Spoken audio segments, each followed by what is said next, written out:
I mean, that's fair. I really feel like if there's any realistic option there, especially against an assassin like the Nolan, that's not very ulti-centric, I think the best bet might be the Julian.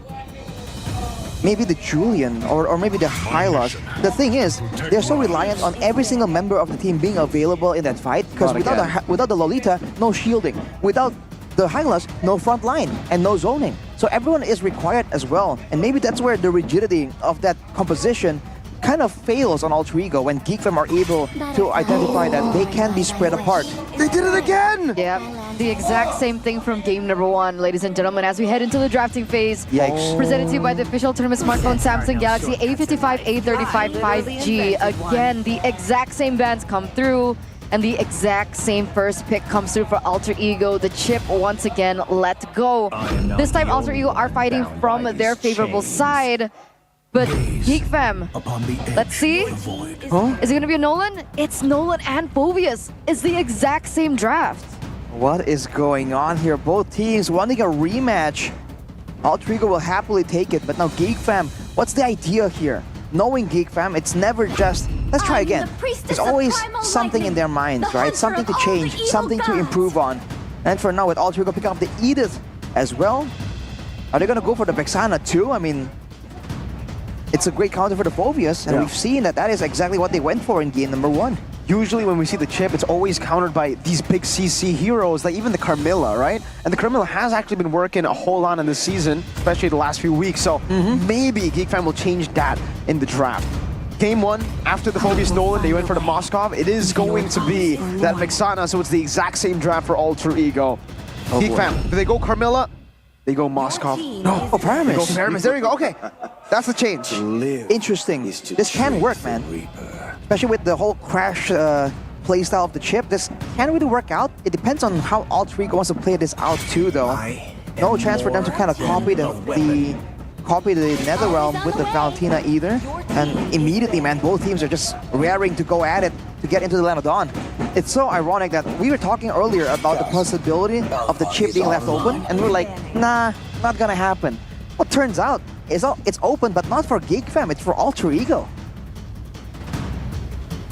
Game 1, they banned the Alpha and the Ling. I honestly feel like this is the better way to go. You ban out the Julian. The Ling doesn't really have that much synergy, in my opinion, with the chip, right? Because obviously when you enter from the shortcut, you can obviously just go for the Finch Poise. Usually you want to utilize that Finch Poise to get more creative angles of attack.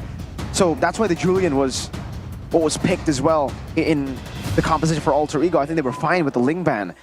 Now that the Julian is taken away, no Roger, no Nolan, these are usually the picks that you would want to get in the jungle, and even the Alpha, when you have a chip.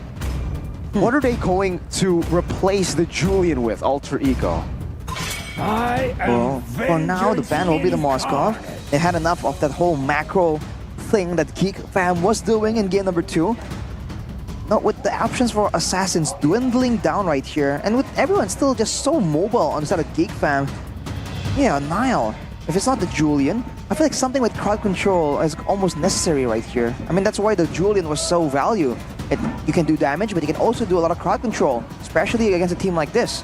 So, I feel like something, if it's an assassin, it has to be an assassin with some kind of AoE, would be my assumption. Which is what? Right?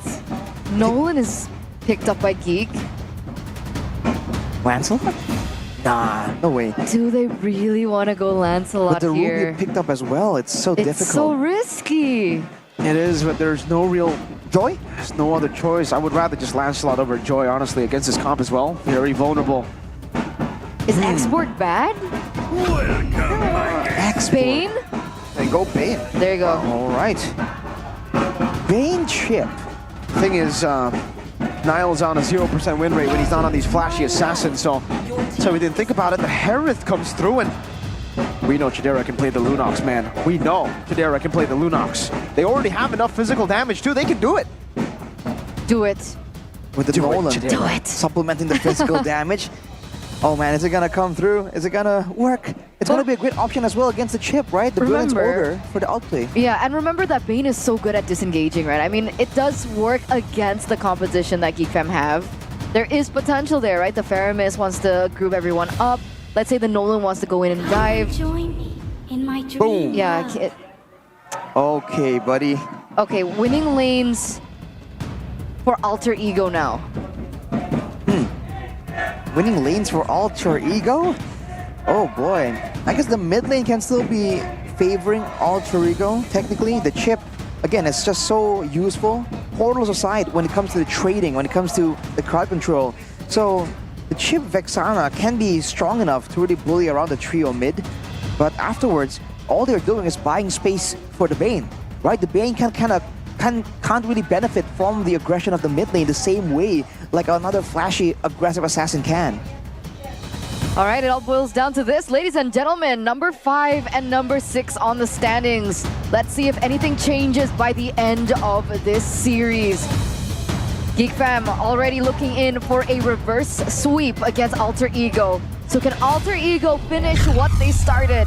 Let's get into the Land of Dawn for game number 3 between Alter Ego and Geek Fam. When they met in the first half of the season, it was Alter Ego who lost game 1, but then continued to reverse sweep Geek Fam. Now Geek Fam have the chance to do exactly what Alter Ego did to them. It's revenge for Geek Fam, perhaps, with a win in game 2. That'll be the most poetic way to really get back at Alter Ego.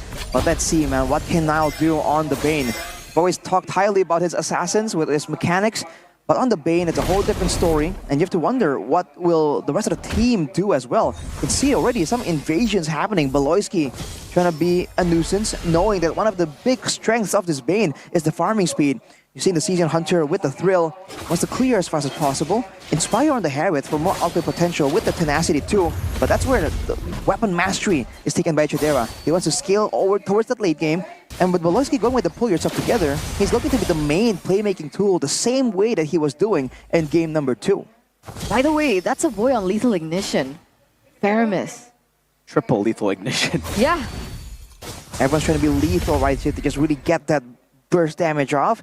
But a boy with the Lethal Ignition, it works because you can kind of proc it with the Ghost Bursters, multiple bounces as well. But if you add that, add the dash, you know, the Stampede into that, you can actually proc it quite easily. But it is a risky prep position too.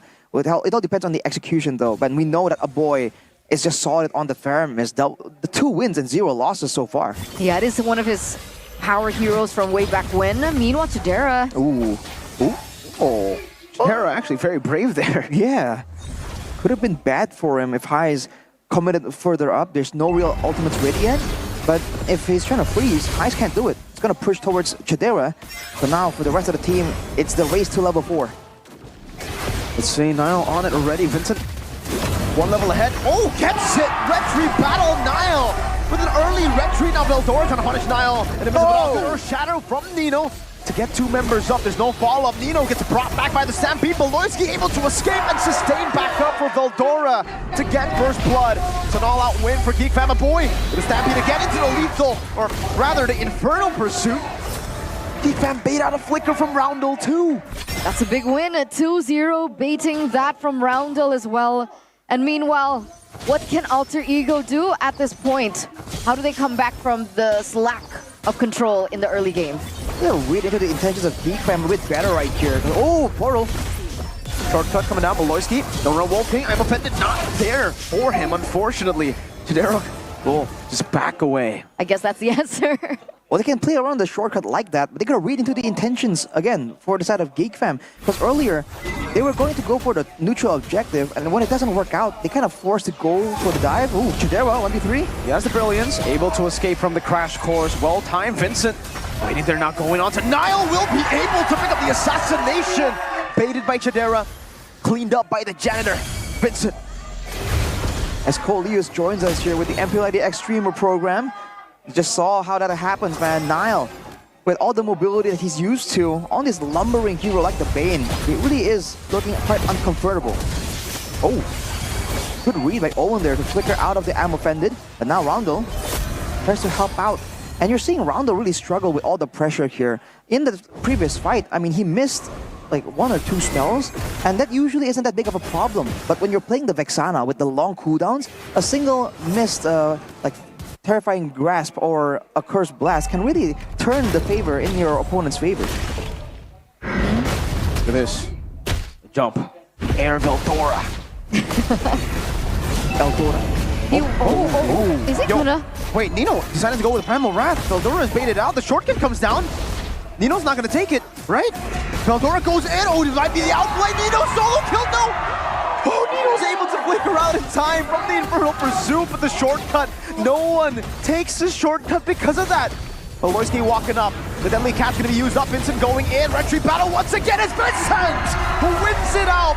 50-50. It's always 100-0 for Mr. Vince. A boy taken out. Kedua going in with the chaos. High's getting punished a bit. It is a trade in the end. A boy who respawns instantly for that turtle. Yeah, the fact that Alter Ego, Niall here, had to be forced on something like the Bane, 2 levels behind of Vincent, by the way, 3 levels earlier on. It's going to be a wonder how they're going to win out in these Retribution battles. I mean, when they were at the same level, oh, wait a second. Verify, good brilliance. Kedua still has the flicker, and Beloy's right there. Yeah, even when both of the junglers were at the same level, it seems like Vincent has had the better time when it came down to the Retribution. Now, give Vincent a 2-level lead, this is kind of what we get. Like Alter Ego, they gotta stop going for these 50-50s, man. They already know that they have an opponent that's really good with those Retributions, so why risk it? Why not go for the team fight where they have secured the tools like this Bane? You know, the Bane isn't picked to really try and contest Lords. It's picked to try and go for those big AoE fights. Look at Owen, though. Owen crash course to the minions. Veldora against the world, pops in the vent, just jumps all around. Wait, he's baiting so much time for the team. 4, all 5 of Alter Ego's members are there. A boy's gonna cancel some of those recalls, it seems. Purple buff. Wait, did Vincent take the shortcut? I think so, yeah. He did. He took it last minute. He stole the purple buff from Niall. Wow. All right, so Geek fam still finding ways to stay relevant, but even in this gold lane, you can see that Highs, the GOAT, is struggling to really find something. And once again, despite the chip difference, Geek fam is just winning out when it comes to the neutral, to the macro objectives. Deadly catch, already used up as a flicker forward from Beloy. Good peel from the rest of the team. Now another round coming down. Owen, good stampede over to Highs, who's gonna be caught in the midst of it all. Stunned up by Beloy, with the door walking. Oh, Beloy lived for the sliver of HP. Kedua with a flicker! Chasing Owen, getting him down. Vincent with the wave clear, and now it should be a free turtle. Yeah, 5 members up. It looks like it's a 5v3 at this moment. Even a boy himself is going to be able to just hold on to their territory at this point, right? Really good zoning coming in from just the Faramis alone. And Alter Ego, they understand that they are falling behind. They can't go in for the contest and the objectives. They need to look for a different plan. It's kind of a similar situation as Geek Fam was in game number 2, and now it's putting Alter Ego to the ultimate test. How do you adjust? How can you come back from this? Now, Alter Ego isn't notorious for being the most adjustable of teams. Geek fam are the ones with that reputation, and look at this, Oloyski! Oh, the pull back from Veldora to BBB. It is so good, that combo. Owen didn't even want to go in after seeing that.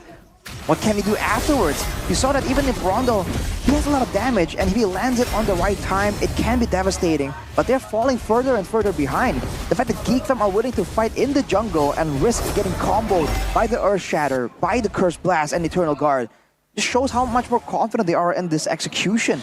Especially with a boy on the signature Faramis, it just allows them to play so much more aggressively in ways that they were unable to do so without. Now Niall trying to farm up, trying to play catch-up against Vincent, and look at the difference, man. 4 levels as Vincent pulls further and further away. He might even go for his orange buff right here. Uh-oh. Okay. Oh, Vincent, what? Oh, he is angry. He doesn't like Niall. At all. Is that, oh, are we gonna do the personal thing? Okay, let's stop. Maybe there's nothing going on, right? We'll see later if Vincent decides, or if Niall decides to fist bump Vincent, right? That's true. Conceal? Beloy? That's a Ruby, not a Natalia, but he is invisible. Oh, and the King brought back by the Stampede. Nino in the midst of it all coming down. Good Netherrealm from a boy. Beloy team will lose the Netherrealm HP, but will still be able to flicker out the safety. Good Purify coming down in the Stampede to bring Nino into Beloy again. Now Kedua in under that turret. Vincent with a cleanup. Niall trapped and now taken down by Vincent. Triple kill for Vincent. Wow, 4 members taken out, ladies and gentlemen. That was such a beautiful team fight being played out, being laid out by Geek Fam. Beloyski securing the initiation, was able to still flicker out to re-engage. It's been beautiful. And to top it all off, to make things even better for Geek, they are going to be able to secure that kill over to Owen and this neutral objective. Well done, Geek. What can they do right here? 8k gold ahead is Geek Fam, and they're scaling absolutely hard into the late game. They have the Faramis, they have the Lunox with the weapon mastery as well. Kedua is just melting anyone who stays in the front. Despite farming being one of the main strong suits of the Bane, Nile is just looking completely useless. Even the deadly catch, it's being completely ignored in the middle of these fights. Everyone just walks straight through it. Looking at the item power spikes right here, only 700 gold ahead actually. Kedua, despite having 2 kills, I guess Heis has been farming up still quite a storm, but he's so far away from the next aggressive option. He might be forced to go for more defensive tools as well as the conceal comes through. Beloyski. Again, good Terrify though to cancel it out, but this is going to be a free turret in the mid lane and in the bottom lane. All right, both teams trying to clear as much as possible. The passive of the base turret though has been expended. First Lord walking up, Geek Fam with the Netherrealm have a chance to go at it. Make this a risky dive, but without Vincent, do they want to go for it? Stop Lord, the deadly catch already baited out. Beloyski baiting Owen to use a crash course. Now Owen is caught in the midst of it all. The fracture from Vincent and the burst from Avoy is enough. The shortcut gets placed down, but I think that's a suicide shortcut. No one should take it. Geek Fam looking for the siege. Beloy again inside of the base, dashing back and forth. Vincent utilizing that fracture really well. Now going on to Nino, who's going to soak in a bit of damage. 10,000 gold lead for the Geeks. Wow, a 10k gold lead. We haven't seen a lead this far today. 4 level lead, by the way, for Vincent versus Nile. Lead. What's the level lead? 4. 4 levels. 4. Oh, man. Oh, they're falling behind. That's an understatement, right? They're getting dismantled at this point.